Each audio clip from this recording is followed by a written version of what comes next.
Hey YouTubers, yo buddy Platt, and we're continuing on our beer style series with a truly unique beer style from Belgium, the Belgian Flanders or Flanders Red Ale. Let me go over the numbers real quick. Our SRM is going to be between 12 and 25. Our IBUs are 5 to 18. The ABV on this beer is going to be between 4.8 and 6.6% alcohol. And we're going to serve this at 45 to 50. Now what makes this particular beer truly unique is how it's produced. To give you an example, a traditional ale or lager, we just take malted barley, hops, water, brew it up, add yeast, and let it ferment. What they do with this beer is a little different. They'll produce a red ale, they'll put it in giant oak barrels for a year to 2 years, but they'll add additional microorganisms, generally Brettanomyces and lactobacillus.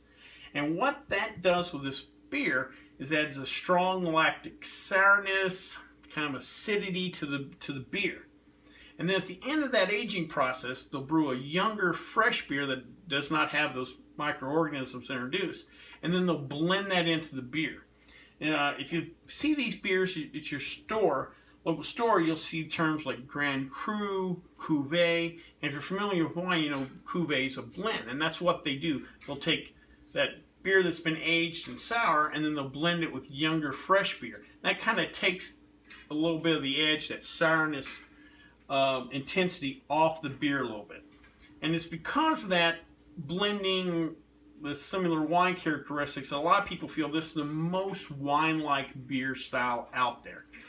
In Belgium, they feel like this particular beer is almost their answer to their neighbors France's great styles of wine. And it's that wine-like characteristic that has a lot of people believing this is the most food-friendly beer out there. It has a clear to slight haze on the beer. That's because some of these beers are bottle conditioned, and we've talked about before the yeast will kind of give it a haze. Copper to dark brown. Through that spectrum, you're going to get hints of red throughout because that's some of the specialty malts they use. This is going to have a medium plus carbonation, plenty of bubbles.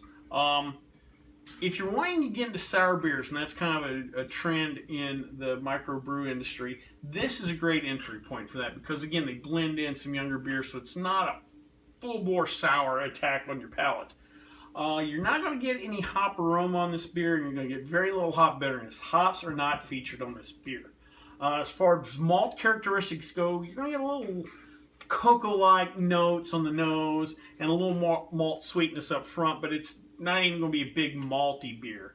What you are going to get is a lot of fruity esters, cherries, plums, dark fruits, and that flavor is going to be prominent in this beer.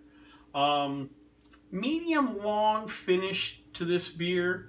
The sourness is going to linger in your mouth, but the body-wise, this is a medium light kind of body to it. So when you see the color and then you taste the body, you'll be kind of thrown off because the appearance of the beer will look like it's a bigger beer, but it's not as far as body goes. As far as food pairings, we're looking at beef carbonade and pumpkin pie. This particular beer is the Ichtegem Grand Cru, brewed out of Brouwerij Strubbe in Belgium. And let's give her a try.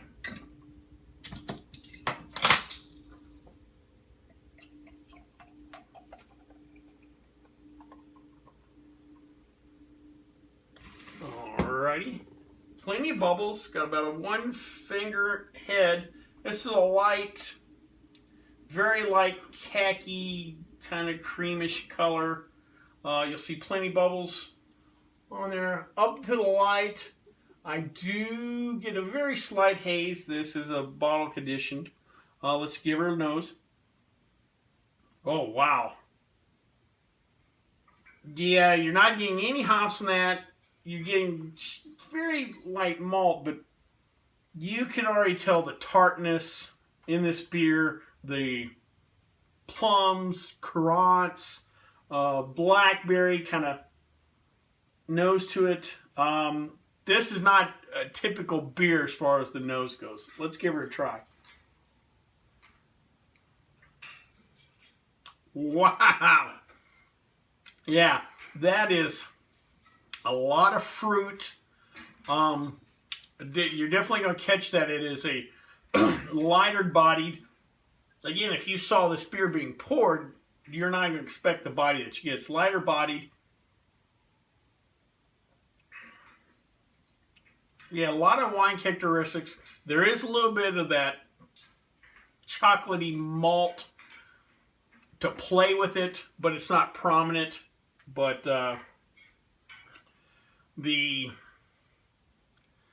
it's the dark fruits, but you almost want to say a little that leathery kind of thing. It's just, you think richness.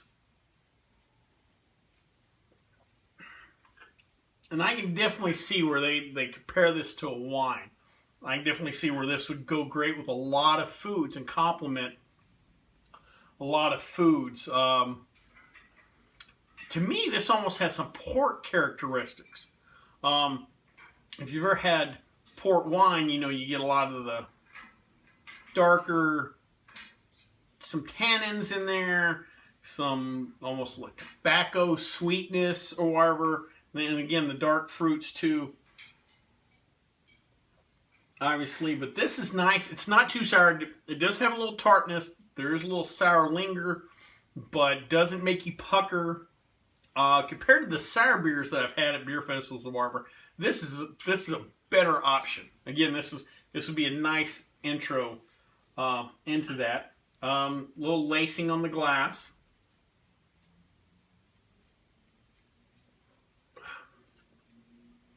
Yeah, the more I drink her down, I almost get a burgundy kind of color. I get a little more light through it. It's very pleasant. Something I would drink on a fall day, but I think could be drunk all year long. But that is a nice beer. I've tried Flanders before, and I guess I'd forgotten what it's like. But that's very nice. Definitely a change of pace beer-wise. Not a lot of bready notes. Again, there's no hop aroma. This is definitely a beer style I would throw in your rotation, though, just for something different. Well, I hope you liked this video. If you did, please subscribe down below. If you have any questions, comments, or concerns, leave them in the comment section, or you can always contact me on the Twitter page. Well, until next time, bottoms up.